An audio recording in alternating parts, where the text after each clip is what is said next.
2, 3. Yon. Thank you.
We are coming back to you live from the Cuneta Astrodome in Pasay City for your MPBL Thursday following the victory of Marikina versus Mindoro. And now we present to you Renz Palma, who has been red hot in the past couple of games, looking like LeBron James for these Negros Muscovados. They will take on Raba Aluseni, Greg Slaughter, and the rest of Manila, who are looking to get back into the winning column after losing versus the Tamaraws in their previous outing. That was the first recorded loss of Greg Slaughter in his MPBL career. We do thank you for joining us. This is Mix Gomez at your service alongside Juanito, Gregorio, and Megan Cabrera. Now, as much as we talked about Manila having lost to Greg Slaughter, we have to remember that Greg did not play in the first two quarters of that game. Well, that's why you saw the impact of Greg when he got into the third quarter, but he didn't get enough rhythm for him to get his usual numbers. But you know, here we saw him warm him up. Nakita natin at sinabi niya sa akin, babawi siya. So, you know, I do expect a bigger game coming from Greg Zilla. They're going up against a team that has won in their last two outings, by the way. These Negros Muscovados are looking for a good push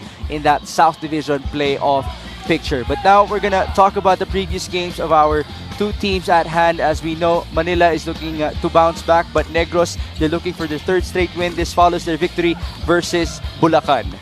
Negros in that last game, they were really strong coming out of the gate. They started out strong. They were very efficient the whole ball game, and they just powered through against the Bulacan Kuyas and just never looked back in that ball game. Of course, led by their star player Renz Palma with almost a triple-double.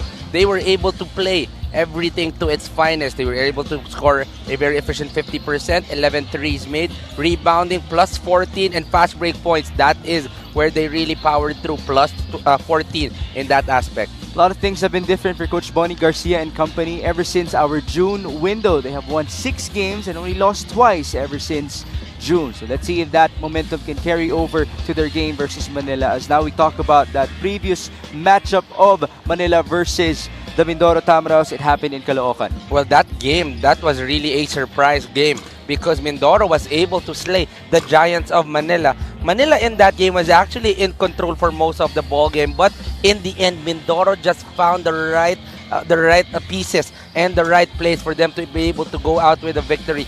You look at the numbers. These are all Manila numbers. They played well in their offense, 41%, 12 three-pointers made, 21 assists, so team basketball, even everybody chipping him off the bench. But it was really on the defensive end where they struggled, where they allowed just too many three-point shots para sa Mindoro Tamaraws. By the way, that was the only loss of Manila to a team with a losing record so far in the 6th season of the MPBL. We did hear also that we're going to see new coaches for them in this matchup. Coach Ariel Vanguardia will be taking over for them moving forward, so that's going to be very interesting. But we'll hear more from Megan Cabrera later on about that coaching change. Now we turn you over to Richard Campos.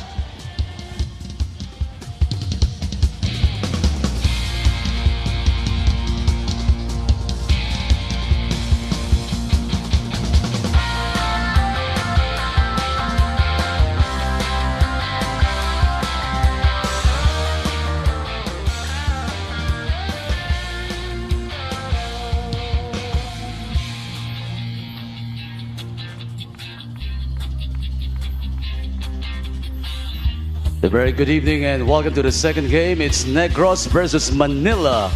This is the 2024 Manny Pacquiao's MPBL Season 6 presented by Extreme. Here are the starters. Let's begin with Negros Muscovados. Guard number 7, JJ Española.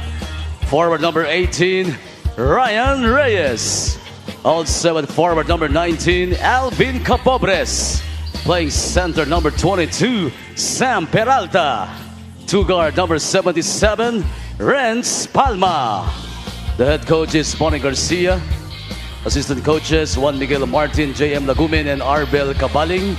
The team managers, Rendel Patricio, Roel Weber, and Rocky Gomez. The team owners are John Gilbor and Grace Gilbor. Now the starting five for Manila SB. Batang Sampaloc SGA. Guard number 31, Josh Turalba. Point guard number 25, Renzo Navarro. Small forward number 0, Zags Gonzaga. Power forward number 17, Carl Brian Cruz. Center number 20, Greg Zilla Slaughter. Manila SB Batang Sampaloc SGA is led by Ariel Vanguardia with Paulo Layug, Ren Noriega, Pang Tumapad, and Max Diandante. Coaching consultant Charles Chu.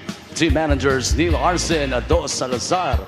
Team governor Joey Simanes. Team owners are Raymond Ong and We have our starting fives brought to you by SportsMax, powered by PlayMax, the official online entertainment partner of the MPBL. Win to the max. It's full force for Manila with Renzo Navarro, Zags Gonzaga, Greg Slaughter, Josh Toralba, and Carl Brian Cruz. And as for Negros, we have JJ Española, Renz Palma, Sam Peralta, Ryan Reyes, and Alvin Capobres. We are coming to you live from the Cuneta Astrodome in Pasay City for the second game of your MPBL Thursday. This is Mix Gomez at your service, alongside Juanito Gregorio and Megan Cabrera. Now, since we already saw Coach Ariel Vanguardia at the sideline for Manila, I want to get your thoughts about that coaching change. Well, you know, this is going to be very crucial because Coach Ariel Vanguardia is actually coming off an experience being one of the coaching staff for the Atlanta Hawks in the recent Summer League. So, getting all of the knowledge in the NBA, I'm sure na marami siyang madadala para dito sa Manila. But of course, it's going to be very, very hard to quickly adapt to a system,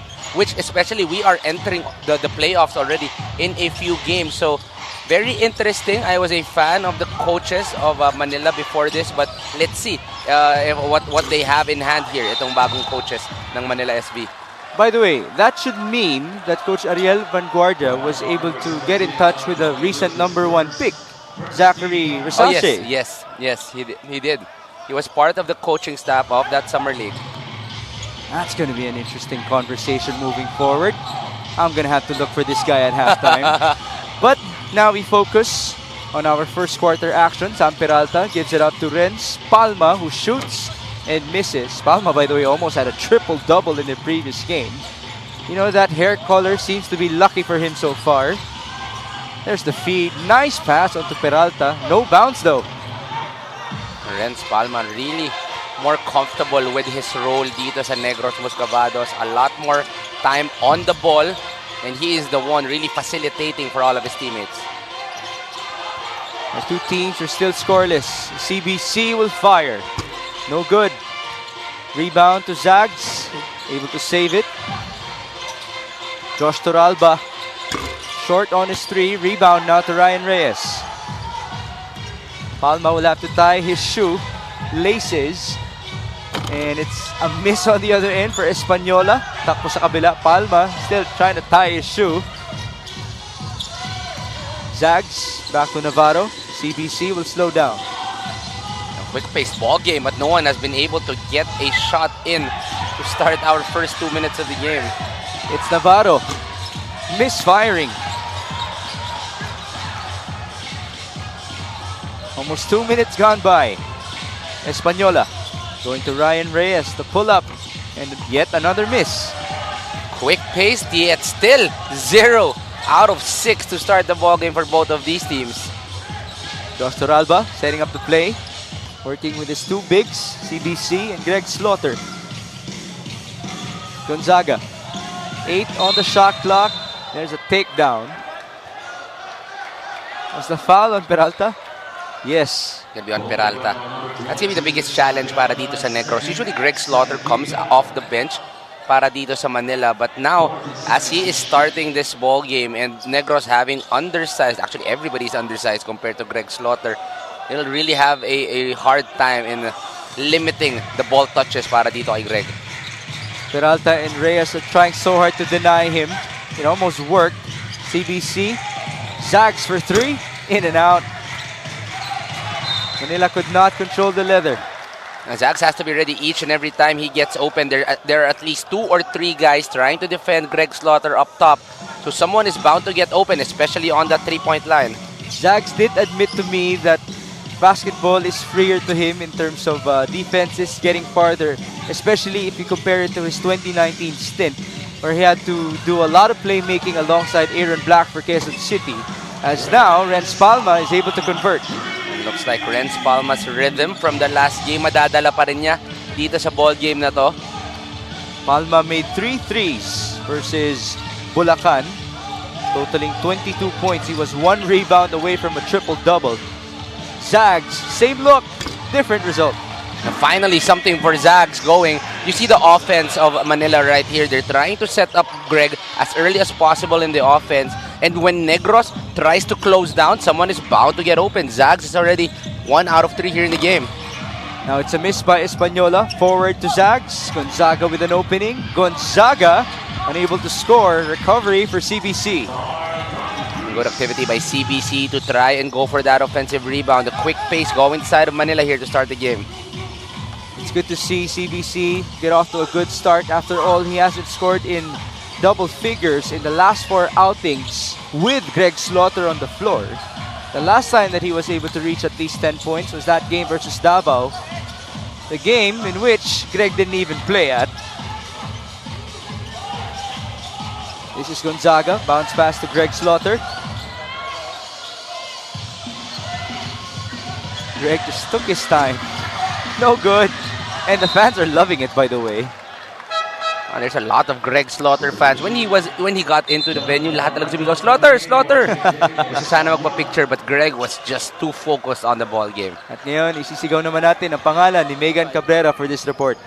Migs, tulad nga nung nabanggit natin kanina, no more Coach Gabby Severino for Manila. Instead, it will be Coach Ariel Vanguardia stepping up to the plate. But for today, it is Coach Pau Layug calling the shots. Now, after that disappointing 1-point loss, Coach Pau says it was a wake-up call that anyone can beat anyone, and going into the playoffs, they cannot lose their rhythm dahil lahat na makakaharap nila ay mabibigat. So wala talagang comfortable position in the standings. Now, this is all while navigating a new coaching staff and already with this team being the 3rd iteration of the roster this season. But he also says 1 week in, yung iba naman dito nakatrabaho na niya dati, and everyone has something to contribute. So kailangan lang talagang mailabas ng tama.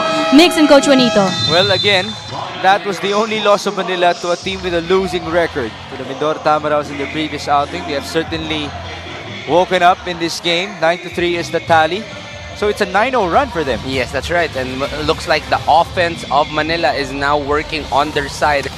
This just might be the first time we see a well-lit machine between Carl Brian Cruz and Greg Slaughter, and very exciting times ahead for them. This fast break of the game is brought to you by SportsMax, powered by PlayMax, the official online entertainment partner of the MPBL. Win to the max. It is 9-3 in favor of Manila, almost halfway done in the opening frame.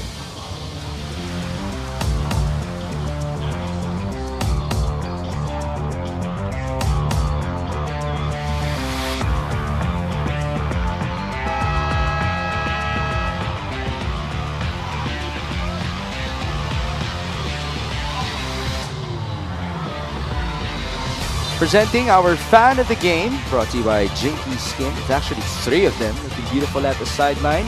Here inside the Cuneta Astrodome, kung gusto nyo isama si Kuya sa likod, why not? After all, they're looking so flawless for our second game. This will be followed by the Pasay Voyagers, defending their home court. They're perfect here, by the way, at 7-0. They will go up against the Muntinlupa Cagers. And this follows the victory of Eric Pili and Marikina against Mindoro. Although, again, we do wish Eric Pili with the best in terms of his recovery off of a bad fall straight onto his tailbone in the fourth quarter of their game. He was still our best player for Marikina. Enzo Navarro now is able to score. The outside game working now para dito sa Manila after missing their first two. Everybody open is now making their shots. Capobres answering back on the other end. He has 2 points and 2 rebounds as the second scorer of Negros following Renz Palma. J.R. Flores will check in momentarily to try to add onto their offensive prowess. This is Josh Toralba. Nice drive and kick to Zags. Gonzaga can just really chill at the sideline there by the corner as Formento fakes the feed and he scores. Wow, what a move by Jan Formento after that behind the back. Quick pass fake to a wide open shot. All skill para dito kay Jan. Remember, Formento has already shown us that he can score more than 20 points in a game here in the MPBL. That trust from San Lorenzo has paid off with him and Coach Bonnie Garcia. This is Enzo Navarro, unable to convert. Battle inside. Zags with some great effort. It's Toralba. A free throw line jumper. That's good. You know, Greg Slaughter is not getting the rebounds, but his pure impact inside the court is enough for all of the other guys to try and get that basketball. All Greg needs to be is to all Greg needs to do is to be inside the court. Para siyang naging hockey rebound Yes. for Greg Slaughter. Although he already has 4 boards in this game, well on pace to surpass his 10 per outing, which is number 2 in the league, by the way. How about that putback by Ryan Reyes? Ryan Reyes is standing his ground here in this ball game. Getting some rebounds, trying to defend Greg Slaughter. 14-9, 3 minutes and 10. CBC, given space, too strong, rebound Capobres. Forward to Renz Palma. Palma wanted somebody at the middle, instead he went middle to kick that ball out. Unfortunately, it's no conversion, no putback for Reyes. Even though it's a miss, you have to credit the energy being brought in by Ryan Reyes. Now, he is challenged by a 7-footer in Greg Slaughter, yet he already has 2 offensive rebounds here in this ballgame. This play of the game is brought to you by Suzuki. John Formento able to lose Enzo Navarro and Zags Gonzaga with that fake pass. Much to the delight of the Negros Muscovados at their bench. Now Raba Luceni is on the floor. He's with James Sena. And that would mean that Greg Slaughter will take a breather. Although we did see momentarily in Caloocan, Aluseni and Slaughter together on the floor. But just for a moment. Yes, probably just a good 2 minutes. J.R. Flores able to convert from downtown. Flores has played 10 games already for Negros and he has averaged 11 points per game with 7 rebounds per outing. He's the second leading scorer of the Muscovados, just behind Renz Palma's 15. Toralba to Aluseni, almost a walk, no call, no basket. Formento, JR, heat check. Good contest by Pastoran. Formento, now it's Capobres, attacking and missing. Would have been good patience para dito sa Negros. That was actually good attack coming from them. On the other end, it's James Sena making it look so basic. Now, patience on the other side working as well para dito sa Manila. That was a good 3 versus 2 to get Sena open. First 2 points in this game for James Sena. That was assist number 6, by the way, for Manila. Avelona goes to Sena. 2 men down. Ooh, there was a kick to the face. It was the foot of Aluseni and the face of Pio Longa. The referees will review this. I think it's more clear on your angle, Migs. Well, I saw the landing of the foot, but I also thought that it wasn't intentional. So again, we leave it up to the referees because there is the rule that anytime you hit the face, That's right. it is a good reason for an unspo, but intent is such a good measure as well. There was the pull. Both of them. Actually, hindi paa. Oh, It's just the leg. But still, it's to the part of face. leg. All right. And you never want to see Pio Longa down. One of the nicest guys you will ever meet. So it is going to be an unspo. As per referee Jay Castroverde, Pilonga will be shooting 2 free throws. They will get ball possession. I just feel bad for the guy that you just described as one of the nicest that you would meet in our landscape. And yes, that is true. I would totally agree to it. One of the best characters in basketball. Yes. When I get a son, I just want the attitude to be like Pio Long. Yeah. That's the dream. So Pio, ready ka na magninong. Hindi ako magugulat kung maraming Fighting Maroons. Ang mga anak nila, ninong si Pio Longa. Yes.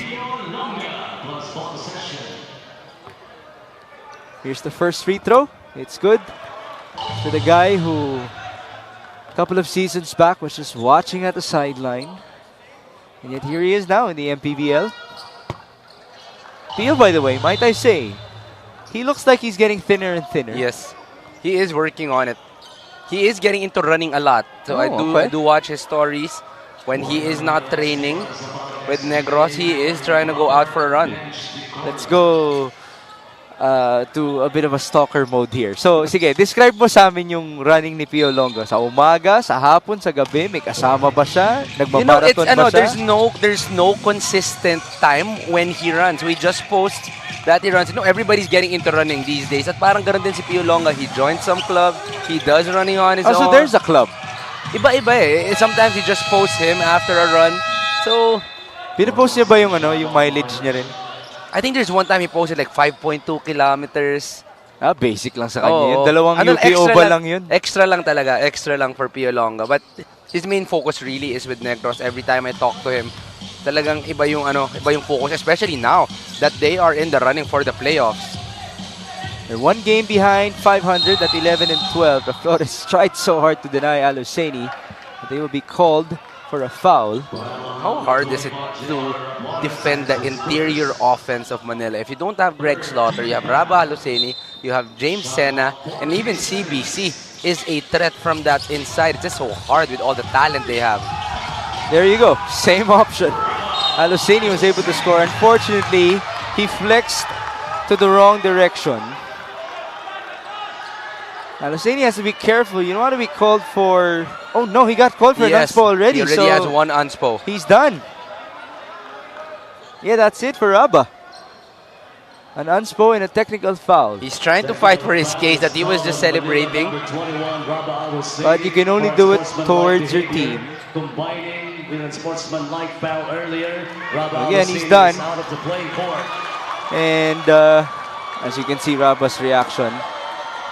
We're going to have to wait and see as to whether or not he will be available for the next Manila game. And we do know that Raba is a character, a guy with a lot of emotions inside the court. So that just may be his emotions after a very hard shot. You look at the defense being played right there. That was a really hard bucket para dito kay Raba. And then right after, the celebration, just not too good for the ref. Yeah, we can't see clearly there as to who he was looking at when he flexed. Raba still very animated. He's so frustrated. But his teammates are trying to contain him. Rudy Distrito is now on his feet. Our head of security looked to manage things, but the Manila team has done enough effort to try to contain Raba.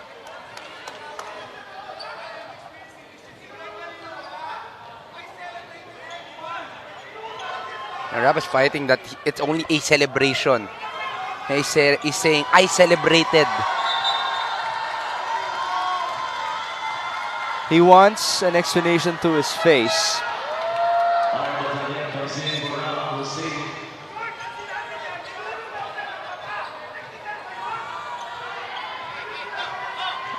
There you see referee Jay Castroverde. Now, with everything that has happened, we already heard the substitution for Raba Aluseni. And we'll have to move on.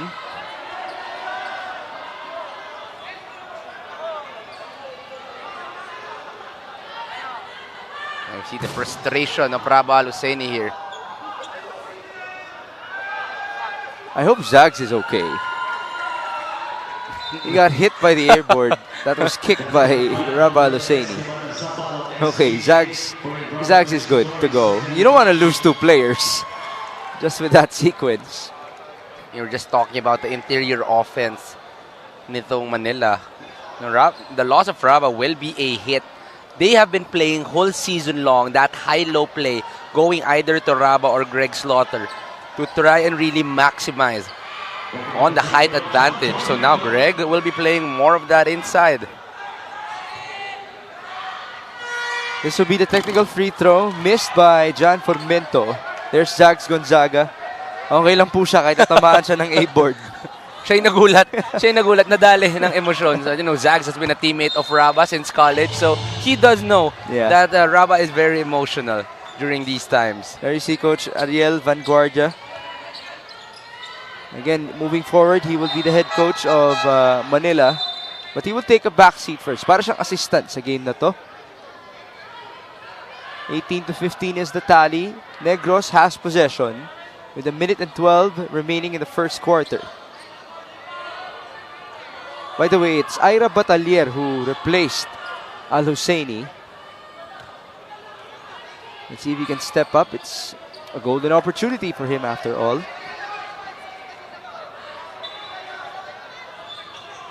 We still have some clarification going on.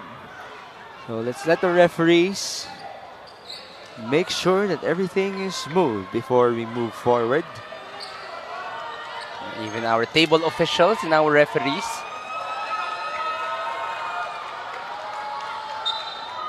Okay, it's just about where Negros will inbound. So it's going to be a full court inbound. Very slow first quarter we are having right here. Very emotional, slow, but still basketball-filled first quarter. Okay, moving on. Flores. Hand off to Pio Longa. Now it's Jan Formento. 9 on the shot clock. Formento drives. He's bumped. That could have counted 2 free throws.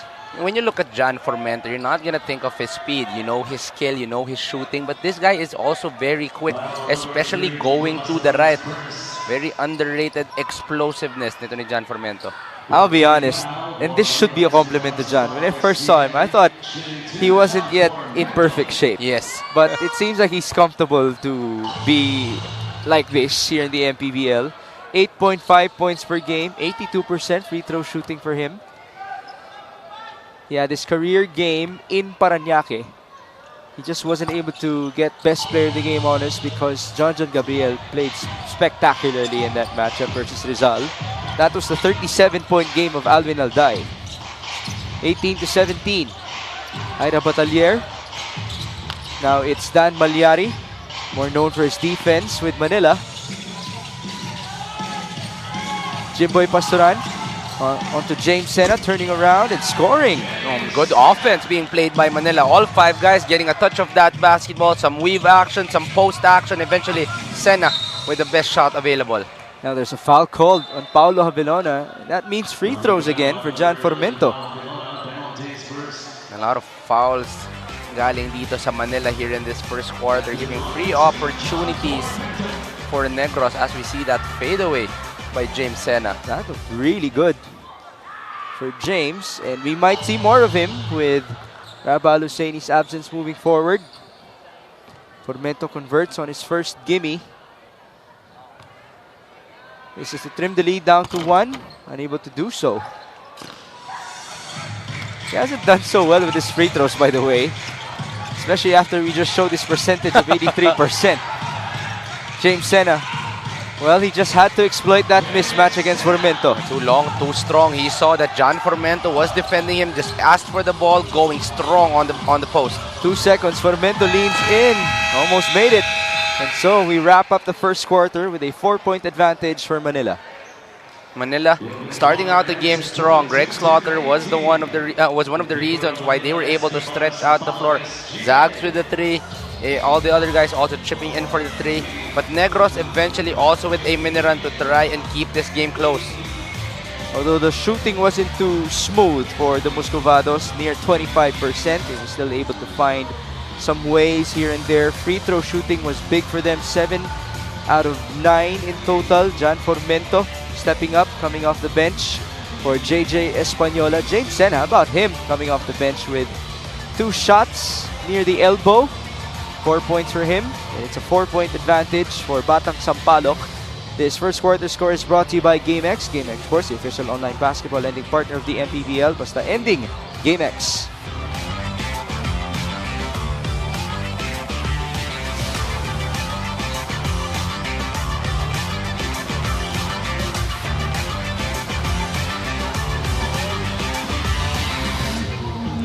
Negros coach Bonnie Garcia says that they are going up against Goliaths in this Manila team and ina-anticipate nilang gutom na gutom manalo itong kupunan na to, especially after that 1-point loss. Ang bilin nga niya sa players niya, continue to play within their identity, and for this game in particular, really double up on that defense. He also shares na compared to last season, na surpass na nila ang kanilang standings, but this time around, they want to take it to the playoffs, and of course, they want to show everyone that they are contenders. Migs and Coach Juanito. Thank you, Megan, for that.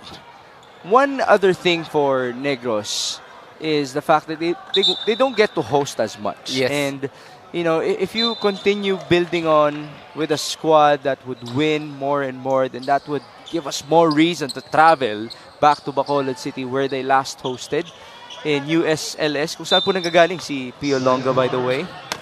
So exciting, right? You know, if we could have a game between Bacolod, Iloilo, Negros, and you know, the fans there in Iloilo, Negros, and Bacolod are very, very passionate about basketball. So far, we haven't received any news of travel going back to Negros, but stay tuned, maybe.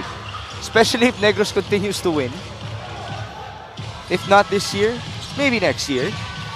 This is Paulo Javelona, stopping and popping and missing from downtown. First quarter field goal shooting, by the way, almost ×2 for Manila. Close to 50% against close to 25% of Negros. Now the Muscovados are running. What Megan said, though, about them surpassing their win total from last year, that's actually a common goal for a lot of franchises in the MPBL. Much like Mindoro, already have 7 wins this season compared to their 6 last year. They really do have a stronger team here in this season. They have a lot more talent. They have good size. They have good energy. And now they're competing for a playoff spot. And, you know, Negros is now a team that has the chance to probably even slay some giants, come to the playoffs. Kaya maganda ang posisyon ng Negros right now as trooping over to the final part of our regular season. Would you actually say that the South Division playoffs would be more unpredictable than the North? Yes. Could we see more upsets there? You know, we're seeing Quezon struggle a little bit the past few games. Now Negros is able to beat a few teams. Right now, that's the 8 versus number 1 position. Batangas has been struggling as well. So it's going to be very, very exciting. But on the North, everybody as well is going to be fighting for that position. 22-18, Jimboy Pastoran, short. Negros just really fighting hard for those rebounds, although they have been out-rebounded by 8 so far. Even without Greg Slaughter, this Manila team is still big. You have Sena, you have Batalier. Even Malyari is still around 6'3", 6'4". So talagang mahaba itong Manila. Rex Ramos is actually matched up against the big right now. And Batalier, rightfully so, is able to score against Negros. Negros now will try to put a little bit more flexibility and versatility, putting Brix Ramos at that wing. Nice three-pointer for Pio Longa. And Fighting Maroon to Fighting Maroon connection. Brix Ramos with a handoff to Pio Longa to get the 3. It is 24-21. Javelona misfires. Rebound to Ryan Reyes. And here's Jan Formento. Almost 2 minutes gone by in the second. Formento stepping back. That's good. This guy is always so calm and so composed. When he has that basketball, he knows what to do at hindi nagmamadali. Itong si Jan Formento, exactly what we saw in that last play. That trims the lead down to just a point for Manila. Sena to increase it, unable to do so. This is a very interesting game plan by Coach Bonnie. He is putting Brix Ramos at that 4 position playing a big. I've been playing with Bricks for a long time, but I've never seen him play that big position kahit na maliliit ang mga kalaban. So, this is going to be very interesting. But Bricks has the size. This guy is 6'2". Here's the matchup. James Sena unable to score against Ramos. Oh, that's a second straight stop coming from Bricks going up against Sena. Ramos gives up the screen to Palma. Bricks Ramos, a natural guard by the way. Now attacks, escapes, and misses. That was a sorry miss. Wide open on the left. That is a shot he usually makes. Sa kabila, Avilona, lefty layup. Avilona showing this is how you finish with the left hand. Good strong attack coming from Pau. That was against his former teammate in Pio Longa. Pau used to play for Negros last year. Now there's a foul obtained by Renz Palma. This play of the game is brought to you by Suzuki. Dan Malyari onto his trailer. Pau Avilona faking the three. Couple of dribbles. Contesting the defense of Pio Longa for those 2 points. It's good to see Avilona own his role for Manila as that backup veteran point guard next to Enzo Navarro. Navarro though has blossomed in our season. He's #1 in assists per game. Now with the addition of Jimboy Pastoran. Jimboy plays the 2 now. You know, Jimboy actually plays 1-2. Pau plays the 1 and 2. A very deep guard rotation para dito sa Manila because they are all interchangeable and everybody can shoot in that lineup. Conversion for Renz Palma, the 8th leading scorer in the MPBL, averaging 15 per game. He only actually has scored in single digits 6 times out of the 23 outings of Negros in this season. Foul called on Batalier to stop the break.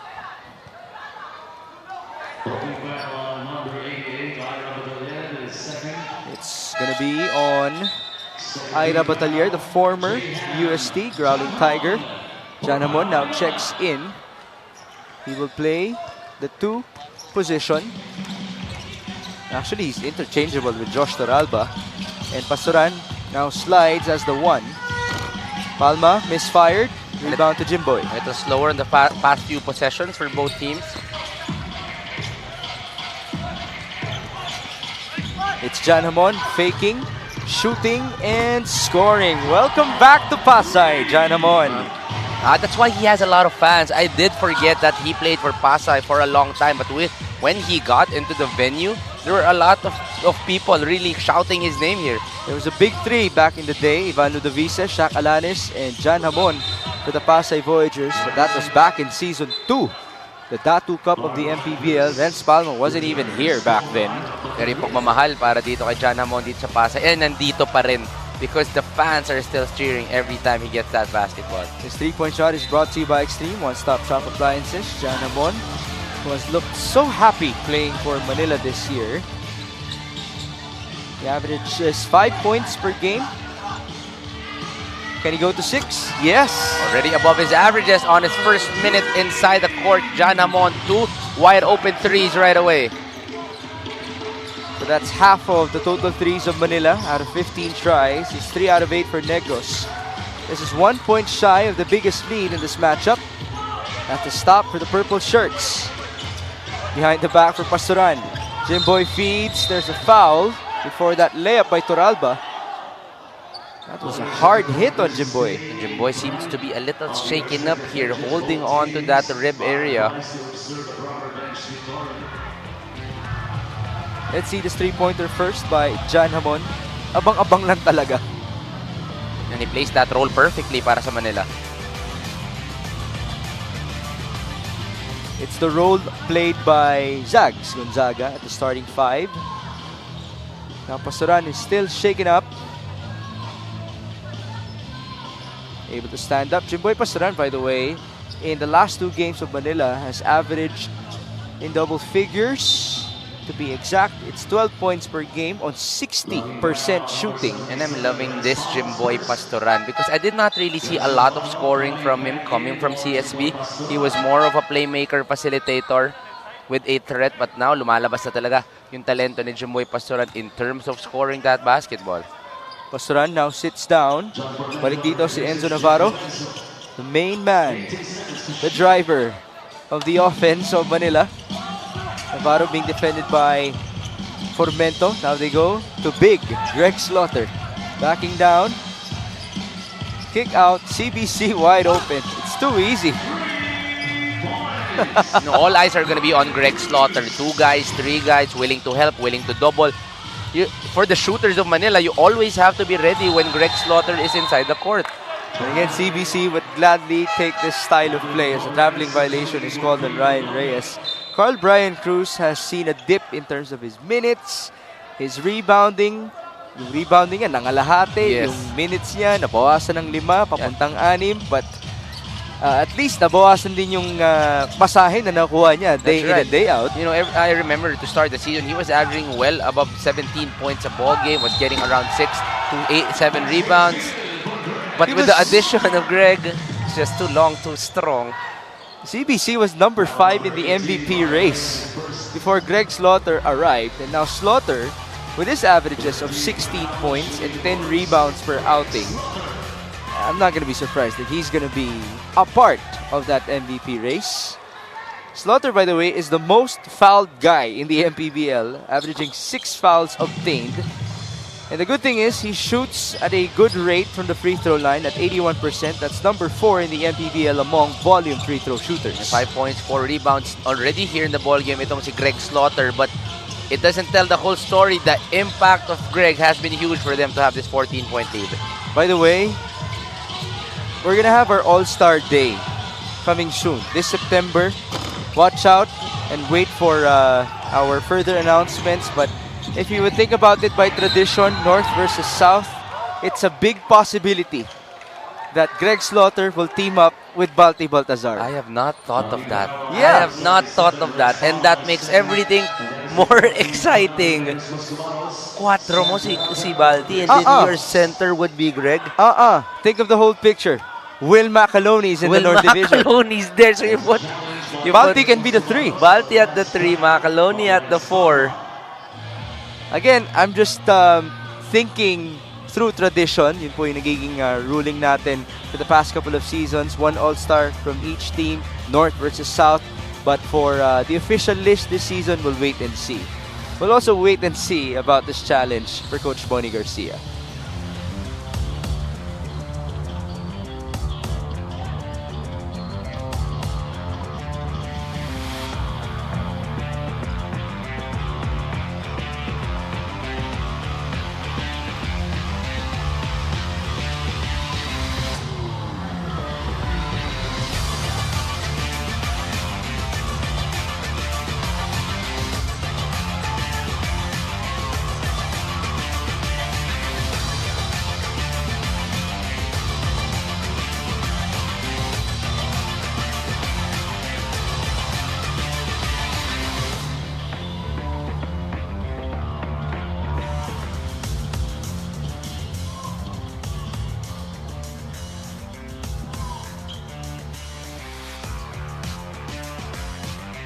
The challenge made by Negros Moscobaros is successful.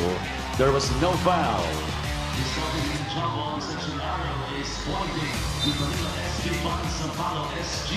The challenge is successful on this foul by Renz Palma. Gumit na siya. And Renz just knew right away that it was not a foul. There'll be success there. Okay, now we have a timeout for Manila. It is 38-24.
You know, it's perfect timing for Coach Ariel Vanguardia to arrive here in the MPBL, at least in this season, because they will take on San Juan inside the Phil Oil Eco Oil Center this coming Monday. And then, at the end of this month, it's going to be Balti versus Greg. Very exciting times ahead para dito sa Manila. So this is a very good opportunity for them to try and execute the new offense that will be brought in by Coach Ariel. Oh, right to left. That's a beauty for Renz Palma as they try to pull off a comeback. They're still down by 13 points. Make that 12, 38-26. The scoring in this frame is 16-8 in favor of Manila, but now there's a charge called. Renz Palma, the leading scorer right now with 6 points para dito sa Negros. But a lot more guys needs to be able to help itong si Renz. But let's watch that move first. Showing it right, then transferring it left. He's been doing that the whole season long. And we need a full Renz Palma highlight just from this year. As much as we have argued his fantastic play all season long, the last 3 games for Renz Palma have been exceptional. He's been averaging 19 points, 7 rebounds, and 8 assists per game. That's why I've been teasing that he's like the LeBron James of the Negros Muscovados. Doing everything para dito sa Negros, and seems like he never even gets tired, itong si Renz Palma. First free throw was good for Mr. Palma to trim the lead down to 11 points. Now this one is brought to you by Extreme Appliances, ang subok at kompletong appliance brand ng Pilipinas. 1 out of 2 for... Anong kulay ng buhok niya? Is that white? It's like an ash gray. It's like ash gray. He looks like Storm in today's outing, as now it's another charge called in back-to-back fashion for Manila. Now we have a challenge. There you see Coach Pao Layug. I think they just want to be careful. They will be playing without Raba Aluseni already in this ball game, and you don't want to put Greg Slaughter into foul trouble.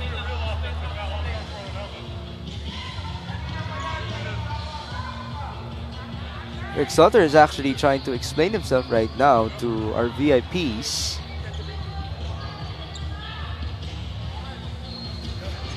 Greg is a couple of games down already here in the MPBL, so you should be getting used to our calls. But maybe the transition is still ongoing for him as well. Okay, we'll take a short break.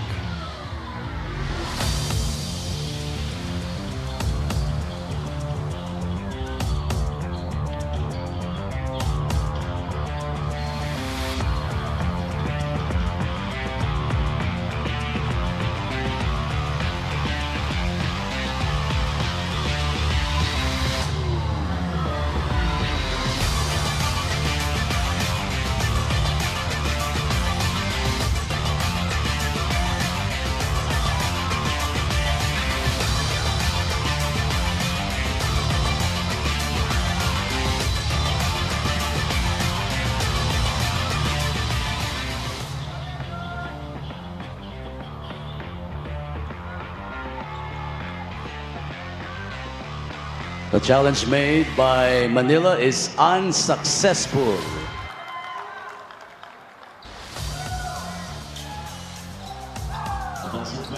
The challenge is unsuccessful. It is a charge after all on Greg Slaughter. They got tangled up. They're not calling it on the hip. I think Greg wants to have a foul call dahil nakakapit daw. But they're calling it on the extension of the arm of Greg.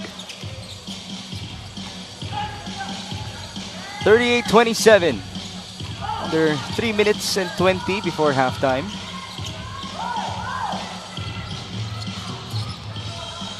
Alvin Capobres trying to lose Jan Hamon. 7 on the shot clock.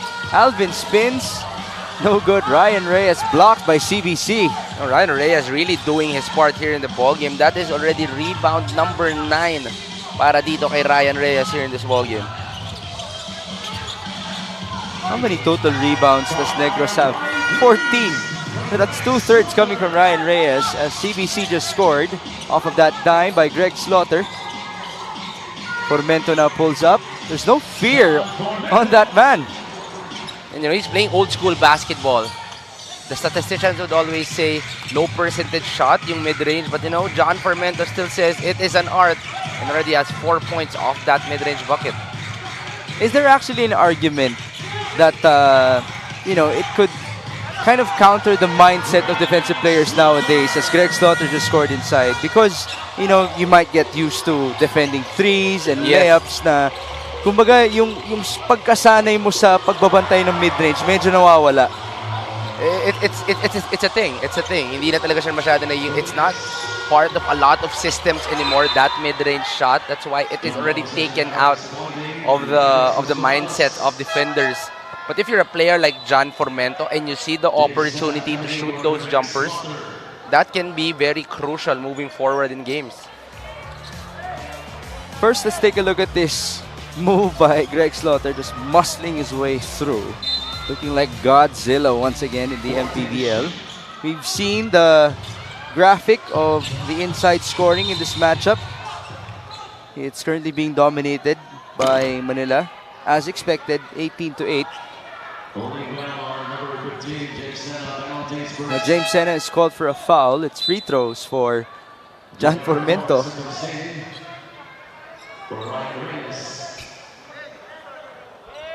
Flores returns. The former Bulacan Kuya. It's actually Sam Peralta who will be shooting the gimmies. I do want to credit the two bigs nitong Negros. I think they deserve a very good massage session after going up against Sena and Slaughter. So Ryan Reyes and Peralta will surely be feeling this ball game after. And again, these players usually tend to feel their bodies up until 3 days after a very physical game. It's 42-30, under 2 minutes before halftime. Josh Toralba against Renz Palma. Toralba was fouled. They're not trying to go on the attackers more often the past few plays. They're not going to the post as much. Rick Kaunan now checks back in. Josh Toralba is at the stripe. He has played 2 games so far in his MPBL Season 6 stint, averaging 11.5 points, 3.5 boards. He did tell us, and we said it on air, Juanito, that he's feeling at his peak now after his international stint playing as an import. Marami ka talagang matututunan din, especially in those types of leagues. And it's not just about the lessons on the court. It's really living on your own. The culture, you get to bring it to the court, you get to bring it to your team, the systems, and of course, the skill base of the other countries are different. Iba rin ang kanilang laro doon. So, he is able to bring all of those. Of course, before he even left, he was already so skilled. And we're seeing a peak Toralba here in the MPBL. Well, that still is about basketball, but even further, in terms of your independence, diba? Living abroad, communicating with other people, you just grow as a person. But yes, it is a beauty to learn from other countries nowadays. In the spirit of the Olympics, nakita naman natin yung beauty ng sistema ng ibang mga bansa. 44-31, Alvin Capobres is at the stripe. Oh, what was that? Pati tayo nagulat. That wasn't a person, right? That was a technical parang mishap. Parang may elephant. That is exactly how we can describe that sound. There's a charge called on Josh Toralba, who cannot believe it. And then there was a push. Trying to create space on that staggered screen. So very sharp eyes by our referee. Back with Renz Palma. Turnover story, 7-3. By the way, Manila does turn the ball over quite a lot. 16 per game. That's third most in the MPBL. Up ahead, Toralba. Tough layup there. No finish. Too deep para kay Toralba to even get a jump off. And on the other end, it's a layup for Renz Palma. Binato kay Toralba. And it's Jan Hamon who will counter. Very good recognition by Toralba to see that there was no white shirt behind him. already communicated with his teammate, and good thing John Hammond also ran with him to get that easy too. 46-33. Fast break scoring. 9-all. Renz Palma misfires. No more save for Josh, who will go straight to the bench. He does know that he will be subbed out. Pasok dito sina Zags at Dan Malyari.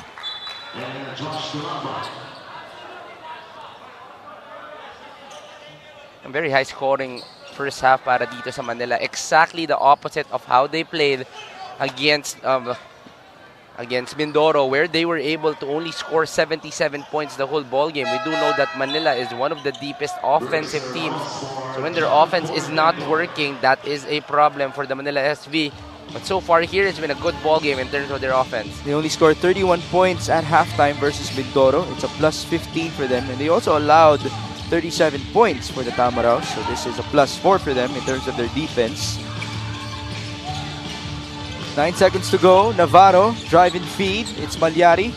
Now feeding on to CBC. One more pass. James Sena couldn't get his 7th and 8th points in this game. And that will do it for our first 20 minutes inside the Cuneta Astrodome. A very good, strong start para dito sa Manila SV. Even with the loss of Raba Luceni, everybody has been chipping in terms of that offense. Started out by CBC. Zags chipped in as well. Even Sena has also been chipping in. So this is a very good start, especially for a new head coach in Coach Ariel Varguandia. It is 46-33. This halftime score is brought to you by GameX. GameX Sports, the official online basketball lending partner of the MPBL. Basta ending GameX.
Still here at the Cuneta Astrodome at Negros kontra Maynila pa rin tayo. At kasama ko ngayon, Negros Team Manager Sir Rendel Patricio and Assistant Coach ng Manila, Coach Ren Noriega. Simula tayo kay Mr. Rendel. Sir Rendel, alam naman natin, Negros playing a bit of catch-up here. Ano ba ang kailangan ng Negros para makahabol and hopefully get a win for today?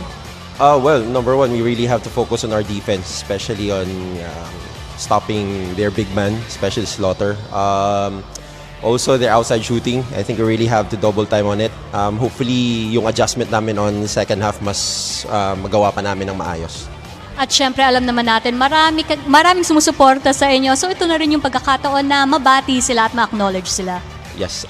Yes, number one, binabati ko yung team owner namin, si Sir John Alfred Gilbor, Grace Gilbor, yung Province of Negros Occidental Governor Bong Lacson, Vice Governor Jeffrey Ferrer, Anthony Ferrando Diaz, Mayor Salvador Escalante Jr. of Cadiz City, Negros Occidental, Axter Marketing and Panisales Family, Silver Graces Construction and Construction Supply Management and Staff, Chicken at Baboy by Diodin Monillo, Ruel Weber, Arvel Cabaring, RK Hoops Apparel, and to my family in Sagay City, Negros Occidental. Hello po.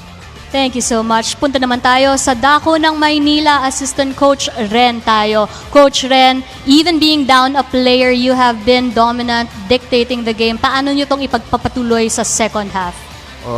Well, obviously, you have a height advantage with Greg. So, kailangan lang namin maging mas aggressive in, trying to give him the ball at the post. And yun, in that way, we can open up our shooters as well. Kayo naman, Coach Ren, kung meron kayong mga gustong batiin. Gusto ko lang batiin yung management ng Manila. Sila Boss Raymond Ang, Boss Roman, Boss Emilio Chu, everyone at management. And I just want to say hi to my family, the Almeda family, and to say hi to my girlfriend, Sab. Thank you so much. Best of luck to both of our teams. Our second half resumes in just a bit.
Our halftime score is 46-33 in favor of Manila SV. Batang Sampaloc, it's been pure domination for them, especially in the inside. Points in the paint, it's at 22-10 over these Negros Muscovados. Juanito, the rest of the numbers. Well, here in halftime, it's really been the offense of Manila that has been the main storyline.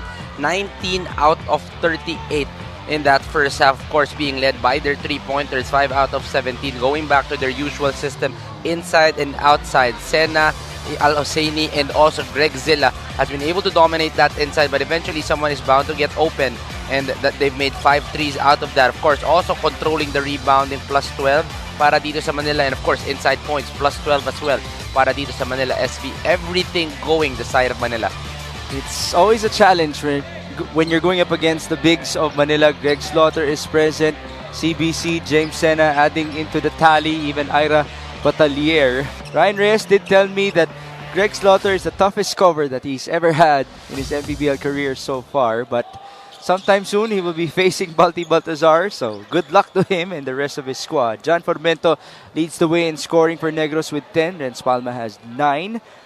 On the other end for Manila, it's been well balanced in terms of scoring. Nobody has scored in double figures. CBC has 9, John Amon has 8, Greg Slaughter with 7, and James Sena with 6 points. As we come to you live from the Cuneta Astrodome.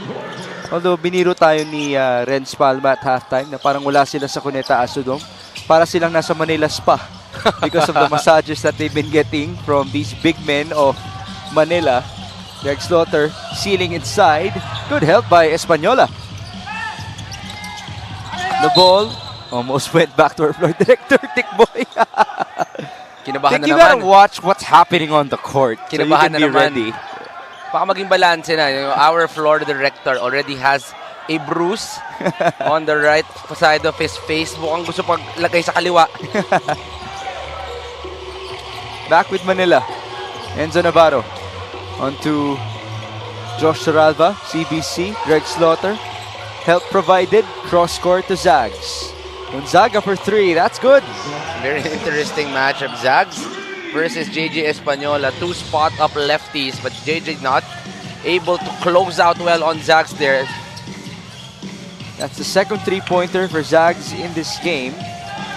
Gonzaga actually, in his first 2 games back in the MPBL, he was scoreless. But after that, he has been averaging 11 points per game. So in double figures itong si Zags. I asked him about this transition at sabi niya it's really as simple as 3x3 to 5-on-5. Lumaki yung court eh. Oh. So he had to take some time in order to get used to it once more. And Zags never stopped playing. He might have been training in 3x3 and also competing in 3x3, but he has always been playing 5-on-5 basketball.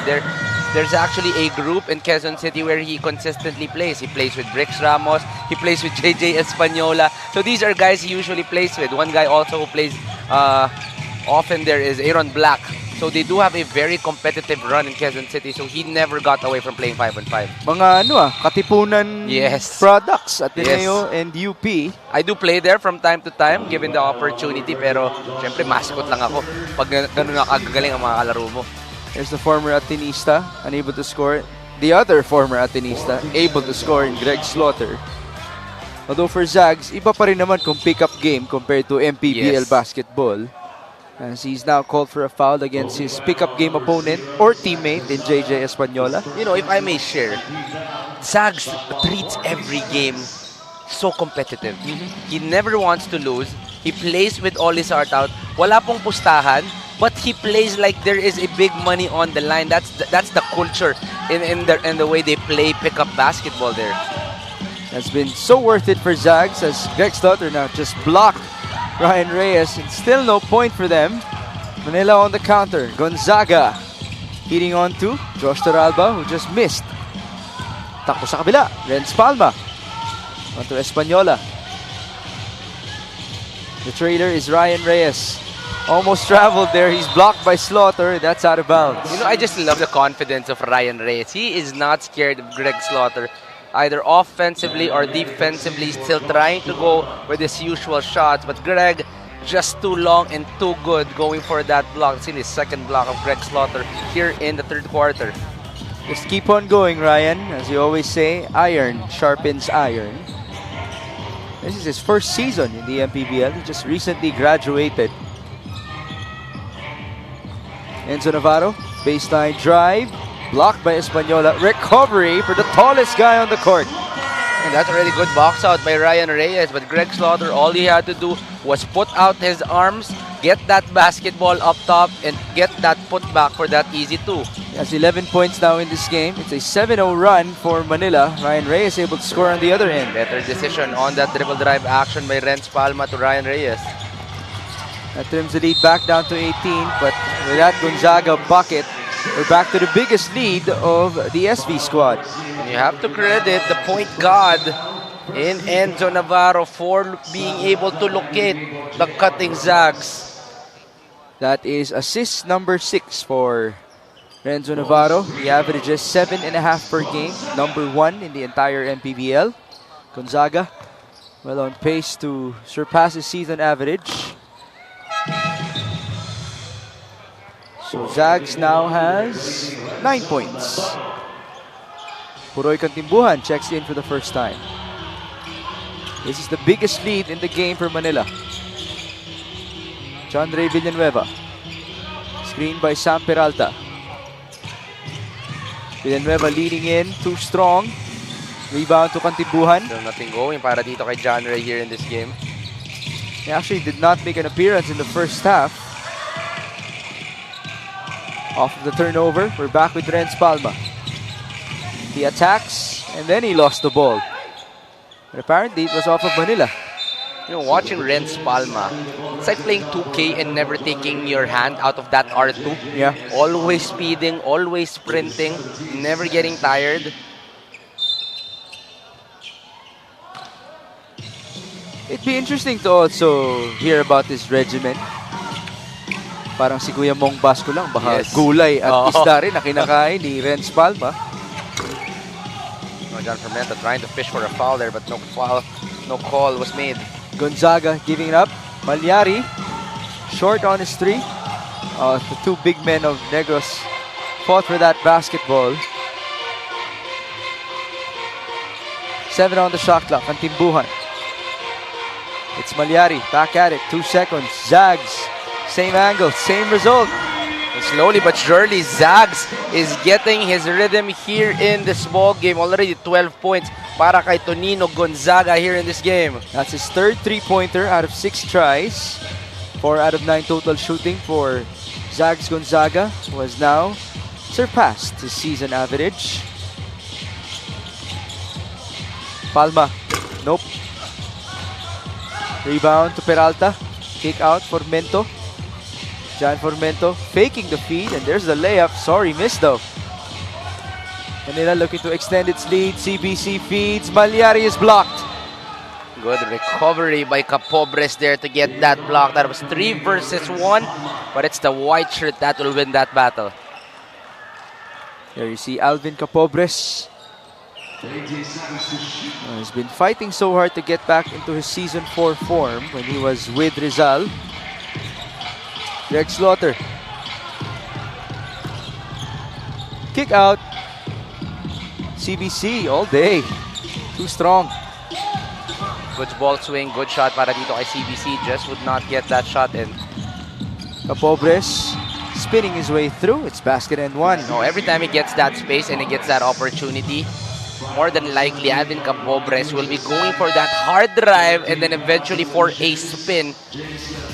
And the only thing you can do is try to limit him with a foul, but he's just too good. And in that last play, he was able to make that basket even with the contact. Capobres now has 5 points in this game in 14 minutes of play. Again, this is the type of guy who goes in and out because of having hyperthyroid. So mabilis siyang mapagod on the court. This free throw is brought to you by Extreme Appliances, ang subok at kompletong appliance brand ng Pilipinas. Although he is taking meds, talking about Alvin Capobres, so everything is fine.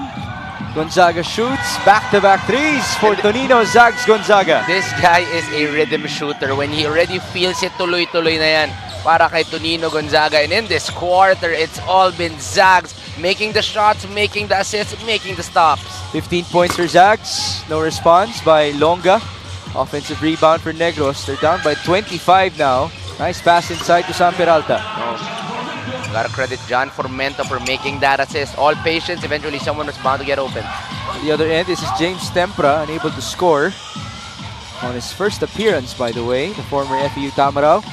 Formento goes to Capobres, who fires. No good. Rebound Kantimbuhan. They will run. Puroy, cross court, nice feed. Zags, short. When Zags was feeling it, he was shouting for that ball. That was a good shot, but Zags. Formento stopping on the other end, and he gets the bounce. John Formento in this ball game already with 12 points, 4 rebounds, and 4 assists. Pero kailangan ng tulong nito ni John Formento. He is trying to carry his team to a comeback. So far, all the other guys have been playing it hard. Most of the shots of John Formento have come in the mid-range. Much to what you told us about in the first half, he has mastered it. I asked him during halftime kung paborito niya ba yun. At sabi niya, actually 3-point shot pa rin yung paborito niya. But he has practiced the mid-range. Wala naman siyang specific player na ginagaya para magamit niya kung kailanganin. And so it has been useful. Malyari, the legal screen. That's a charge. It's on James Sena. So many charges being called on Manila in this ball game. It's really a lot of miscommunication, or the timing has to be worked on by the screens of the guard and the bigs. We've seen twice as many fouls for Manila compared to Negros in this matchup, 16-8. Oh, that's a walk.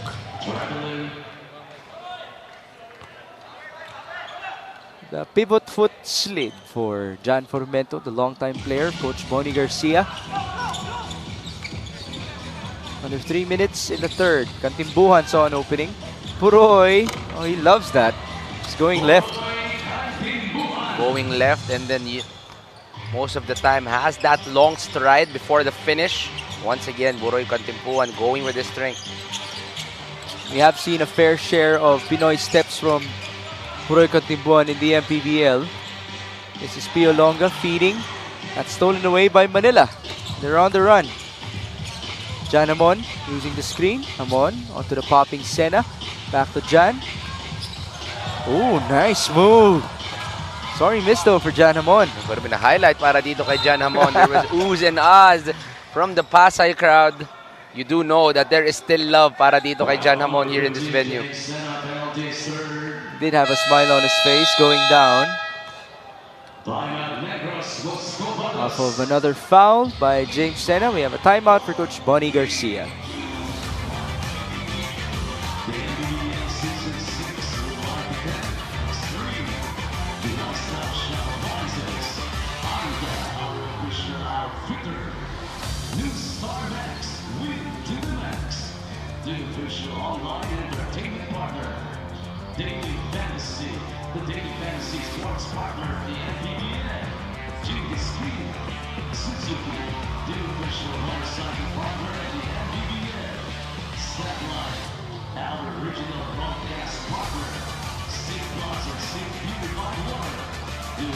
This fan of the game is brought to you by Jinky Skin as we come back to you live from the Moneta Astrodome in Pasay City. This is Migs Gomez alongside Juanito Gregorio and Megan Cabrera for our second game.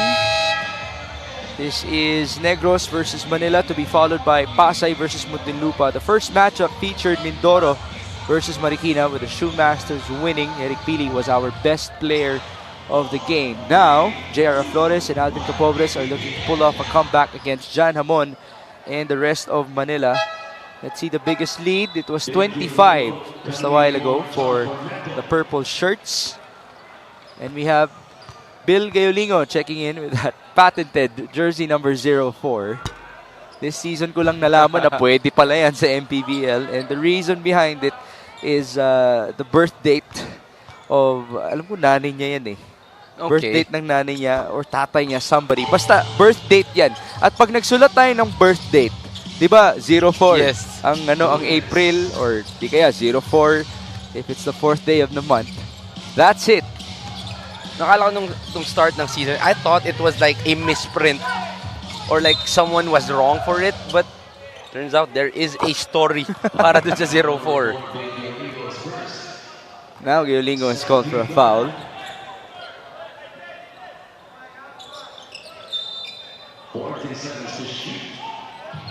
Sideline inbound. James Sena. Baseline drive, layup, 2+1. Oh, that has been a trademark of James Sena his whole career. Off that pass to a quick spin to the baseline. And that is so deadly. He's just gonna get a feel of the big. And especially when there's no help side, more than likely, it's gonna be a good finish para dito kay Sena.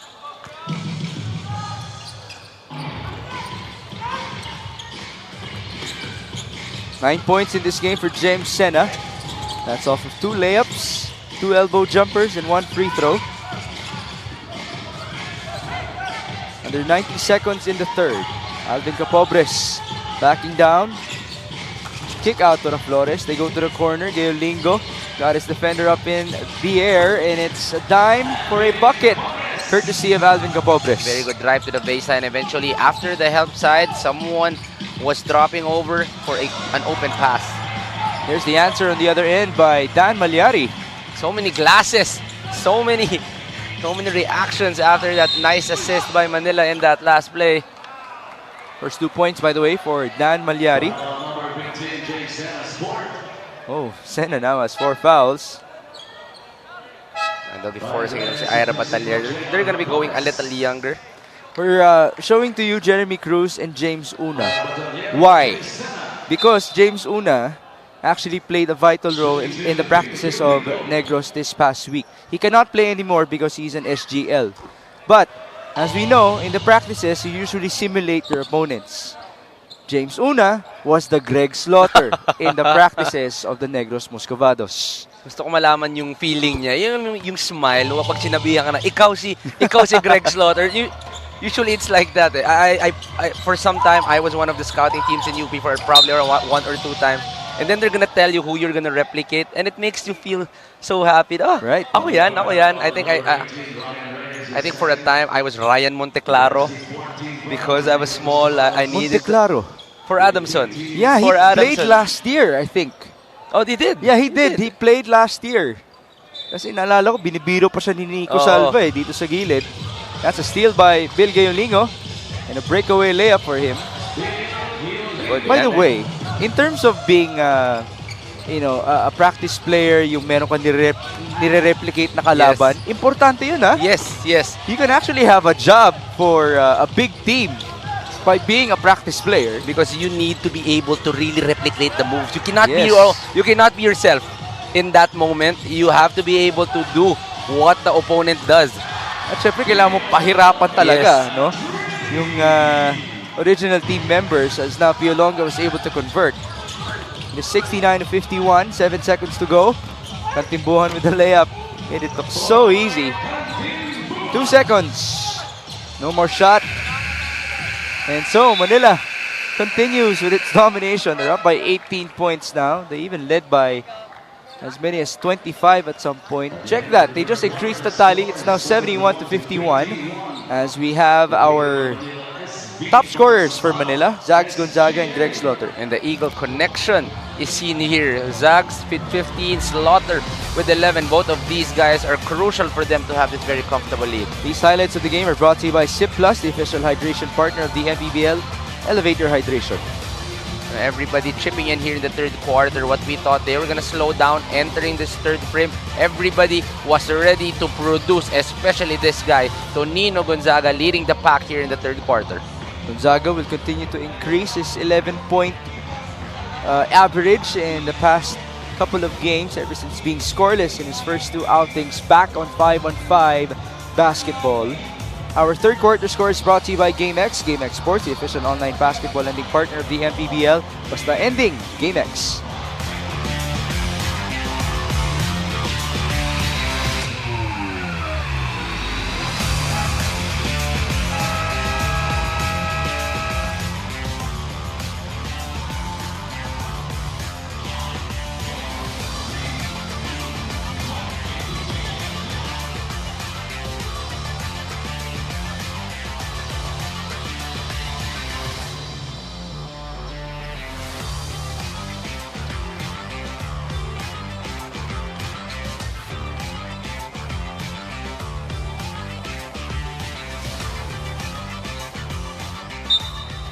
Babalik po ang Maharlika Pilipinas Basketball League, ang liga ng bawat Pilipino.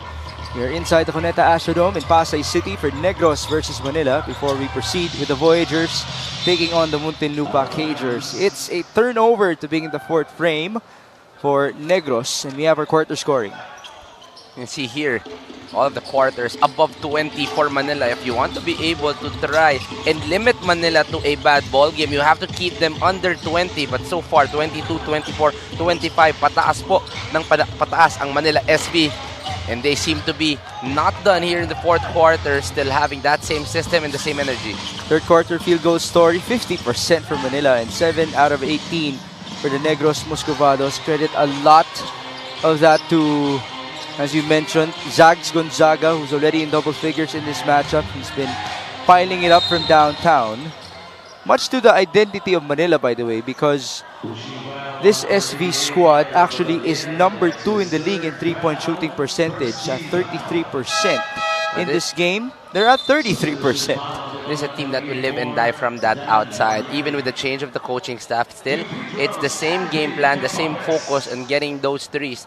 And of course, kung ganito nga naman ang consumption ng team mo, with a lot of shooters, you have CBC, you have Pau Habilona, you have Tonino Gonzaga, you really want to be able to maximize on the three-point shooting. One might also think that there hasn't been too much change in this system of Manila because kakadating lang naman ni Coach Ariel Vanguardia. At ngayon nga, ang tumatayong head coach sa kanila ay si Coach Paul Layug, who's also from that CSB program with Coach Gabby Severino. Batalier hands it off to Jan Hamon. Ira on to Jan with 9 on the shot clock. It's Greg Slaughter. Cross court, Jimboy Pastoran. 2 on the clock and he beats it. Good recognition by Jimboy Pastoran. He knew that there was 3 seconds left. Didn't force the outside shot. Went for 2 dribbles and with 1 second left, getting that floater in. Best decision para dito kay Jimboy. Now there's a foul called on Paulo Havilona. You see the respect they have for Pio Longa. Pio Longa already has 2 3-point shots made here in this ball game, and they really want to close him down para hindi na mag-inat itong si Pio Longa. We have a timeout for Negros before we proceed. It is 73-53.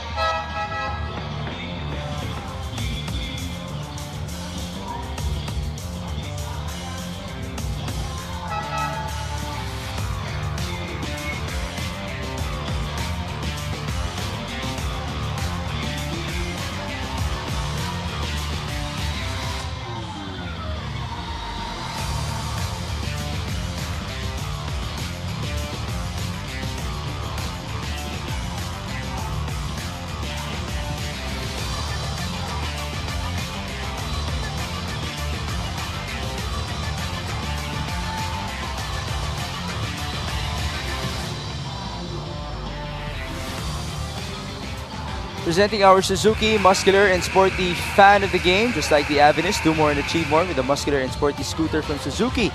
The Avenus, oras na para magmotor. Tayo po ay nagbabalik dito sa Cuneta Astrodome sa Pasay City.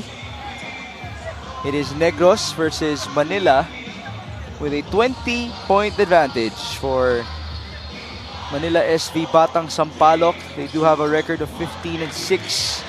And they would want to get some good momentum before they head on to the Phil Oil Eco Oil Center to face the San Juan Knights this coming Monday. San Juan recently, should I say demolished? Medyo matindi yung word na yun. Oh yes. They beat Quezon by 30. That was a statement game. It was a beatdown. I was there in the venue. I was in San Juan. That was a game where everything was working on the side of San Juan. Third quarter, Quezon had a really good run, but in the end, San Juan really followed through and finished strong, led by AJ Miranda and the rest of the squad.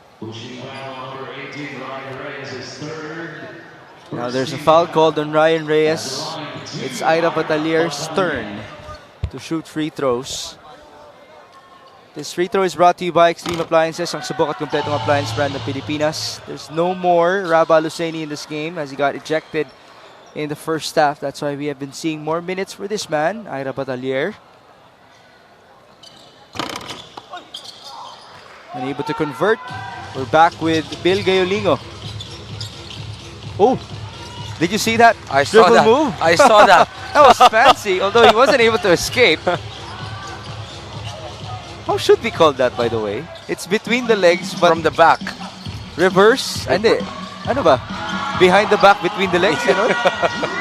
I don't know, man. Paolo Avellano with a three-pointer. We should have a name for it. It's the Bill move. The Bill move. We gotta see the replay first so that the fans would be able to understand. As now, it's another miss for Negros. And Pau Pau is on the run. Actually, he's on the jog. Avellona now stepping back and missing. There's the effort from Ryan Reyes and Capobres. But Manila will get possession. You see how tired this Negros team is. Everybody is just trying to get the rebound, but just too long and too strong itong Manila. This three-point shot is brought to you by Extreme One-Stop Shop Appliances. So that's a total of 9 three-pointers out of 27 tries in this game for Manila. Right at it in terms of their three-point shooting percentage. That's the second best in the MPBL. Negros at 4 out of 14. I always thought na may hirapan itong Manila after the loss of F.S. Candor and Didat Hanapi going to the draft. But with the additions of Tonino Gonzaga, Pau Avellona stepping up to be a wing, and then of course John Hamon getting more minutes, everybody is just really chipping in. How about Jimboy Pastoran as well? Sliding into that off-guard position, complementing this Manila squad. And now, Megan Cabrera is here to complement us. Megan, go ahead. Migs, Greg Slaughter says that as one of the leaders of Manila, he mostly leads by example. But when he has to speak up, he is also never mum. Now, following that episode of heightened emotions early in this game, his usual reminder for his team na ay wag magigil. Now, he points out there are still a lot of moments on the court that can be handled with better poise. Not letting the pressure get to them, but when asked how he is able to keep a level head when he plays, he attributes this to his experience. High pressure situations that led to failures and those that led to successes, all of which he used to keep learning. Mix and Coach Juanito. That's a good point. And that's why Greg Slaughter's adjustment to the MPBL has been so smooth as Ira Batalier just scored inside. Because of all the experience that Greg already has in his career. Oh yeah. Parang alam niya na kung ano nangyayari. And we already know how much experience he has coming from Cebu, going to Ateneo, going to the PBA, going abroad. Ang dami ng pinagdaanan nito ni Greg. That's why most of the time he tries to keep this cool level head and really just leads by example itong si Greg Slaughter. At first, I really tried to get answers from him. What's new for you, Greg? What are you learning?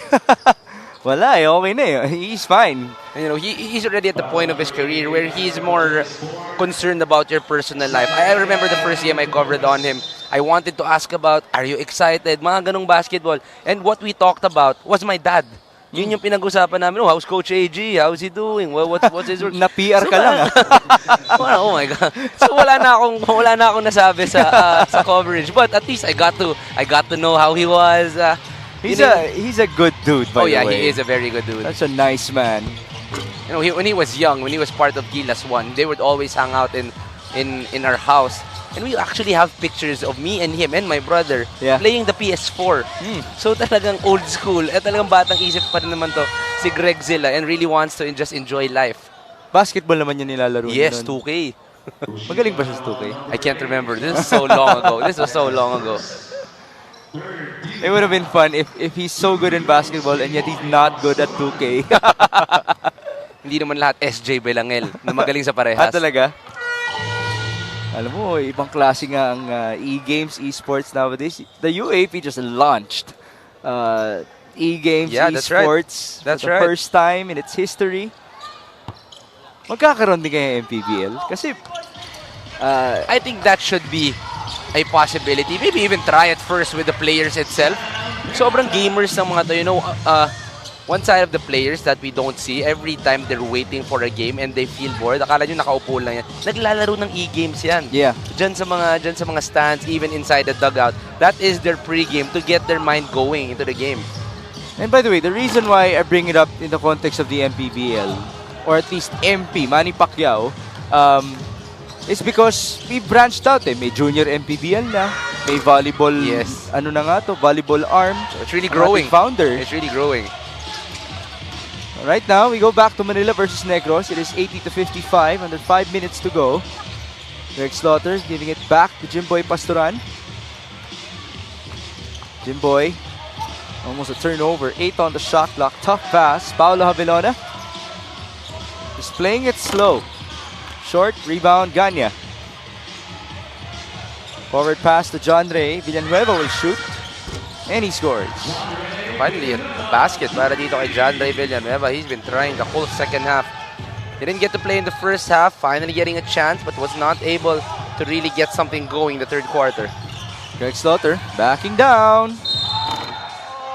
2 free throws. On double team, but still a foul on Greg Slaughter. Greg Slaughter, as much as I argued his efficiency from the free throw line, now I'm gonna share to you his efficiency from the 2-point area. He shoots at a 72% clip from 2-point range. That is obviously number 1 in the MPBL. So pick your poison ka na lang. And 2 points or free throw? And to think, Greg Slaughter does not even shoot a lot. He does not even want to get the ball a lot. But you see the numbers right here. 13 points, 12 rebounds, 4 assists, 4 blocks. Complete game once again para dito kay Greg Slaughter. On Monday, watch him duel against the likes of Zach Wang. Hopefully, Mike Alisaan will be available for them, the San Juan Knights. Reynel Hugnatan versus Yes. Greg Slaughter. That is going to be very exciting. San Juan has gotten bigger in the season after all. It's their way of preparing for Pampanga, but it's also some good preparation for Manila, as JJ Española was able to score. That's a 2-pointer. At the end of this month, Manila will also take on Pampanga, so watch out for that. One of the games I'm very, very excited about. I think that's on Ooh. August 29. You are correct. Javelona fell down. A step back for Jimboy Pastoran, and that's a 3. That is so hard to do.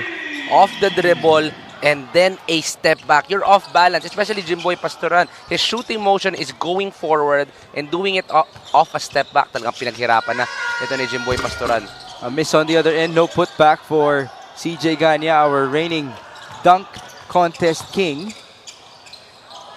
And this is Zags. Oh, what a game for him. He's not done. He's looking at his hands. It's heating up. Itong si Zags Gonzaga. Gonzaga in this game already has 18 points off of 5 3-pointers. An answer on the other end. It feels different without the music, by the way, but it also feels authentic. Just watching the game unfold in front of us. Pure basketball sounds we are hearing. The sounds, the fans, pati yung mga game plan, naririnig mo. Yeah. Dito pare, dito, bukas ako. The squeaking, by the way, of the shoes.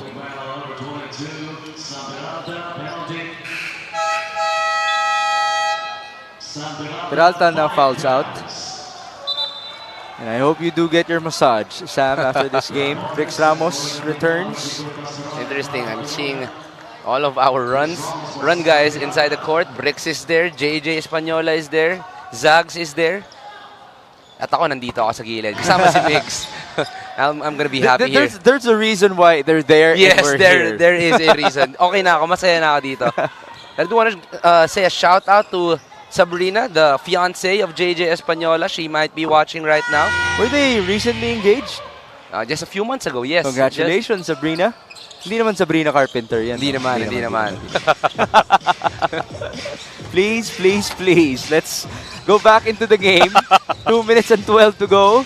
It's a 3-pointer missed by John Ray Villanueva. 90-62. Manila well on its way to getting its 16th victory of the season. These last 2 minutes are brought to you by GameX. GameX Sports, the official online basketball lending partner of the MPBL. Basta ending, GameX. Another try for the SV squad. Nice feed. No basket though for Katimbuhan, but everybody is rooting for Rafael Flores, a homegrown of Manila. Oh, every time he gets that ball, everybody on that bench nagwawala yan. They really want him to get going. Look at everybody. They will be standing up once he gets his ball. Flores will play with Sena on the sequence. Flores shoving over his defender. 8 on the shot clock. Puroy Kantimbuhan. Drive and the shot. I thought he was going to pass it to Flores at the corner.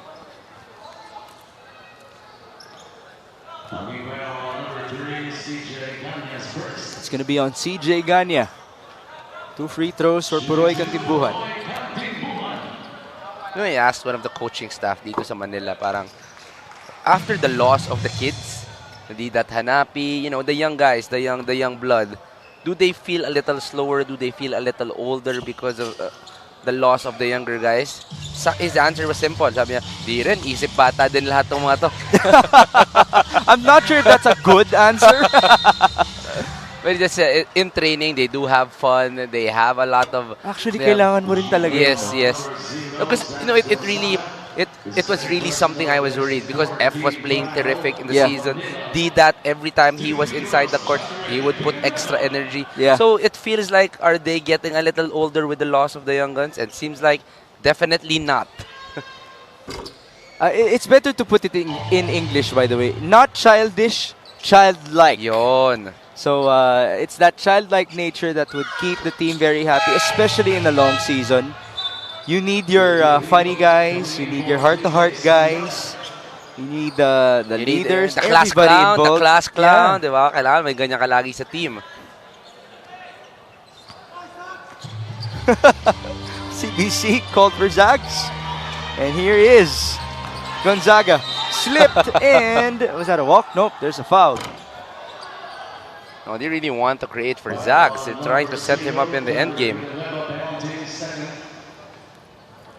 There's Coach Ariel Vanguardia.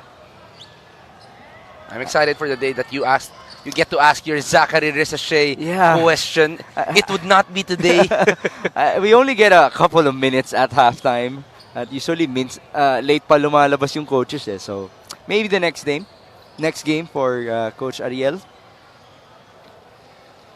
It is 91-66. Zags Gonzaga continuing with his prowess in this game. He is the leading scorer of Manila with 18. After him, it's Greg Slaughter with 13 and James Sena with 11. And as much as you are looking forward to my conversation with Coach Ariel, I'm looking forward to seeing how Manila will change with him at the helm. Ano ba yung natutunan niya mula sa Atlanta Hawks that he would be able to apply for Manila? Mag-iiba din ba yung identity nila na na-build na nila? Yes, that's actually one of my biggest questions. This is a team that already knows their strengths and their weaknesses, and they've been winning a lot with that high-low play with a lot of three-pointer action na meron dito sa Manila. So I'm really curious if the system will change moving forward. That being said, we have to give props as well to Coach Gabby Severino for the job that he has done. Coach Ricky Dandan as well for being one of the better defensive tacticians here in the MPBL. They led Manila to a 15-6 record. So this would be their first win under Coach Ariel Vanguardia. He's actually a returning coach in the MPBL. He's been around. This is Bill Gayolingo. Spinning, and he got fouled apparently by Zags. He really has that move, trying to put that ball in between. And then eventually, he moves kung paano mag-a-adjust yung depensa. Here we go with the guy who wears the jersey number 04. Nasabi ko na ba yung clarification? It's his father's birthday, not the mother. Okay, so we heard that elephant noise again. We gotta find out where that's coming from. I know, hindi natin mahanap, no? I think just preparing it for the final game of Pasay. Okay, I'm sure. Let's hear it more later on. This should be the final score. Last 10 seconds. Gonzaga giving it up to Flores. All right, he runs it down. 93-68. Congratulations to Manila SV Batang Sampaloc for getting win number 16 in their campaign, while Negros will go down to 11 and 13. Again for Manila, this is momentum because on Monday they will take on the San Juan Knights. Good bounce back game para dito sa Manila. We covered that last game versus the Mindoro Tamaraws. It was not the same smoothness, it was not the same execution, it was not the same aggressiveness para dito sa Manila. But today, they go back to their strength, they go back to their system, and everybody really chipping in para dito sa Manila SV. Just called upon our best player of the game, brought to you by Daily Fantasy. Dito sa Daily Fantasy, hawak mo ang laro. Zags Gonzaga having transitioned back from 3x3 basketball onto 5-on-5, is feeling so well and he's enjoying the space given to him by the defenders because they're just being drawn by the bigs of Manila. It's just too easy for him to spot up and shoot from outside. Right before this game, he talked to me, he walked to me, he said, "Bawi ako, Juanits." And that is exactly what he did in this ball game. Tonino Gonzaga, well deserving of our player of the game honors, leading the pack of Manila for their victory against the Negros Muscovados. And he had to say that because he only took 2 shots versus Mindoro, having scored 3 points versus the Tamaraws. This final score is brought to you by GameX. GameX Sports, the official online basketball lending partner of the MPBL. Basta ending, GameX. Let's go to Megan. Maraming salamat, Migs. Once again, our daily fantasy best player of the game, Zags Gonzaga. Zags, 20 points, 17 points doon lahat sa second half. So ano ba yung naging bilin sa'yo ni Coach nung huddle nyo sa halftime? Actually, general naman yung bilin niya. Just play defense, ibigay sa loob para lumuwag mga shooter sa labas. Tapos basic lang, rebound, tapos run hard, defend hard. Good lang. Your team had 28 assists as compared to Negros' 12, no? Ano masasabi mo with your team's ability to really come together despite the many roster changes and even despite the coaching changes to come up with this Bawi win to show na dominant pa rin kayo? I think it's because of the culture we have. Tulungan lang kami sa team lagi. Tapos we encourage each other kahit mga same position. We encourage each other and help each other out sa practice, even sa games. Zags, kung meron kang gustong batiin, ito na yung pagkakataon mo. Okay. Kay Mayor Hani Lacuña, una-una sa lahat, thank God for this win. Tsaka kay Kong Sam Versosa, kay Boss Frank Lau, Awesome Smile, Robust, Fortune Pay, Boss Ryan David Rojas, sa mga batang 641, Boss Raymond Ang, Boss Emilio Chu of Sound Shipping, Tela Athletics, Boss Joey Simanes, The Fishious Pa, Boss Roman, Gold's Gym, saka sa mga magulang ko. Thank you. Maraming salamat once again, Zags Gonzaga. Congratulations to you and your team. Our best player of the game is brought to you by Daily Fantasy. Dito sa Daily Fantasy, hawak mo ang laro. Migs and Coach Juanito. Thank you, Megan. Congratulations to Zags and the rest of Manila. That will set us up for the Muntinlupa Cagers taking on the home squad, the Pasay Voyagers, who are undefeated on their home floor. They are 7-0 here inside the Cuneta Astrodome. Thank you for joining us for our coverage of Manila versus Negros. For Megan Cabrera and Juanito Gregorio, my name is Mix Gomez at magbabalik po ang Maharlika Pilipinas Basketball League, ang liga ng bawat Pilipino.